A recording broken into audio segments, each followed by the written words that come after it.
Айке, кафеден уруп кетиштиби? Ооба, тек кафеден уруп кетишпеди. Ой, жарыктык. А эмне депутатмын деп айттыңыз эле? Ой, кафеге кире калбаймбы?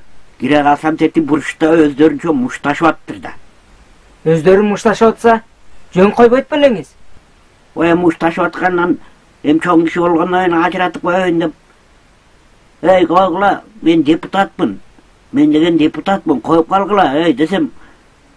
Кайра бүт бары жабалактаган бойдон келип, эмне дейсиң? Депутатмын дейсиңби деп. Тепкиге бүт бары тепкилеп итаберимди кетирбеди. Пасуда мойшуң эмне жок десең, ар жактан жүргөн анысы тетактан чыгып, о чекиге чөмүш менен берип калса болобу ошонусу?